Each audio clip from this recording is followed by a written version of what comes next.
एक आलसी किसान अपनी पत्नी सरला के साथ रहता था। वो दिन रात बड़े बड़े सपने देखता रहता था। उसकी पत्नी दिन रात खेतों में मेहनत करती और हीरा लाल पूरे दिन पेड़ की छाया में बैठकर अपने सपनों में खोया रहता। उसके पास संपत्ति के नाम पर थोड़ी सी जमीन, एक झोपड़ी और सिर्फ 2 बैल थे। शादी के काफी साल बाद भी वो संतान सुख से वंचित था। उसकी पत्नी अपने पति के आलस से बहुत परेशान रहती थी। आज भी उसकी पत्नी जब खेत से वापस लौटी तो हीरा लाल को आराम करते हुए देखकर वो आग बबूला हो गई। सारा दिन बैलों की तरह खेतों में काम करती हूँ, फिर ऊपर से घर पर आकर सारा खाना भी बनाना पड़ता है और तुम सारा दिन चारपाई ही तोड़ते रहते हो।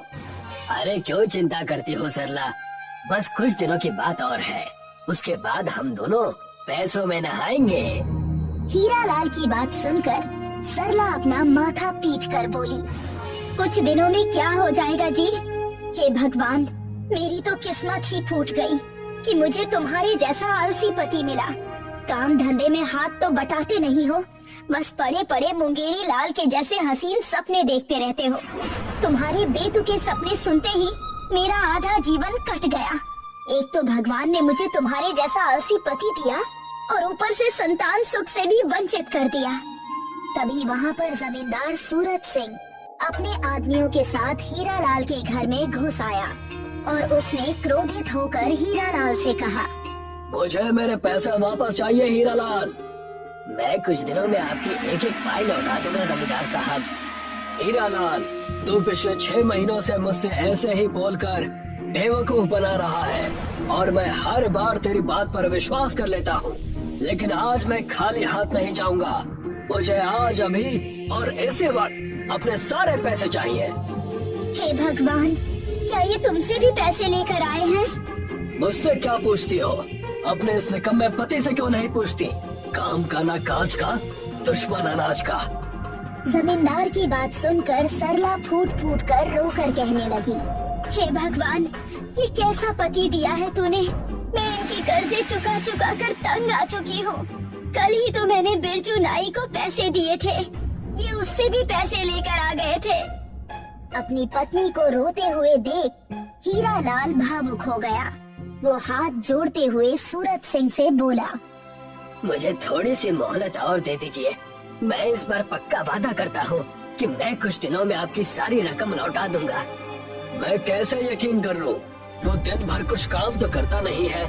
तेरी पत्नी ही तेरे घर का खर्चा चलाती है। कल से मैं भी अपनी पत्नी के साथ खेतों में काम करूंगा। मैं भी एक किसान हूँ, मैं भी मेहनत कर सकता हूँ। हीरा लाल, मेरा एक उसूल है, जब भी मैं किसी के घर पर अपना कर्जा लेने जाता हूँ तो खाली हाथ नहीं लौटता। असल तो मैं तुमसे बाद में वसूल लूंगा, पर ब्याज आज तो मैं अभी इससे वक्त लेकर जाऊंगा। दरअसल जमींदार की निगाह हीरा लाल की उपजाऊ जमीन पर थी और वो इसी लालच में हीरा लाल को वक्त पर वक्त दिए जा रहा था, मगर हीरा लाल उसकी चाल को समझ नहीं पाया। सुनो, मैं ब्याज के एवज में तुम्हारे इन 2 बैलों को लेकर जा रहा हूँ। सूरज सिंह की बात सुनकर सरला फूट फूट कर रोने लगी। सरला को रोता देख सूरज सिंह मजाक उड़ाने वाले अंदाज में बोला, रो मत सरला बहन, मुझसे किसी का रोना देखा नहीं जाता।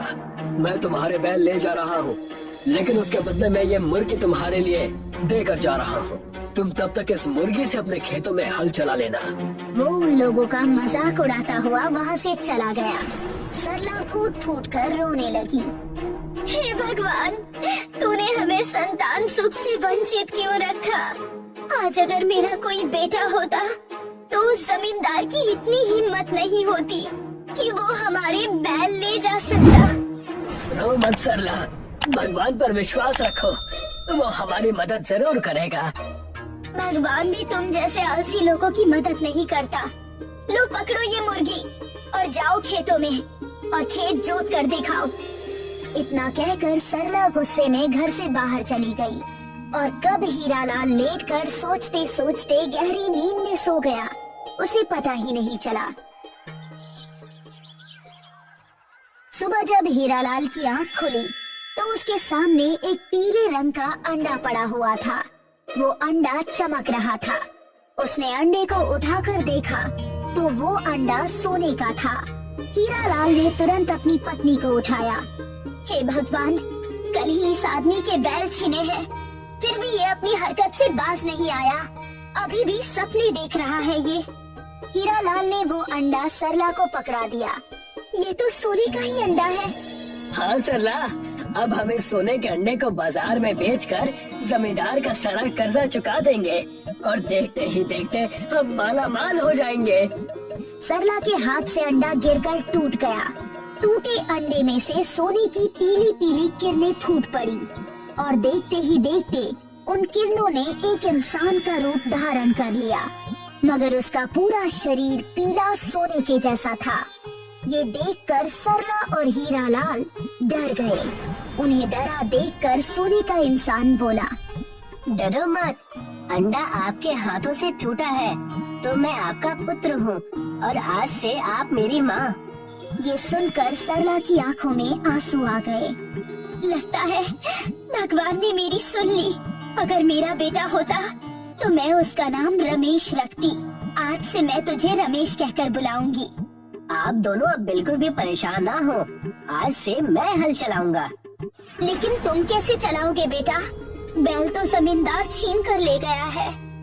आप चिंता मत कीजिए माँ, मुझे हल चलाने के लिए बैल की जरूरत नहीं है। मुझ में अकेले ही 100 बैलों की शक्ति है। उस दिन के बाद रमेश हीरालाल के खेतों में हल चलाने लगा और इसी बीच रमेश हीरालाल के लिए सगे बेटे से भी बढ़कर हो गया। कुछ ही महीनों में हीरालाल की फसल तैयार हो गई, मगर फसल जैसी ही कटी तो सारी की सारी फसल सोने की बन गई। ये सब आपका है बाबा। आपकी इच्छा थी कि आप बहुत ज्यादा अमीर बने। समझ लीजिए कि भगवान ने आपकी इच्छा पूरी कर दी है।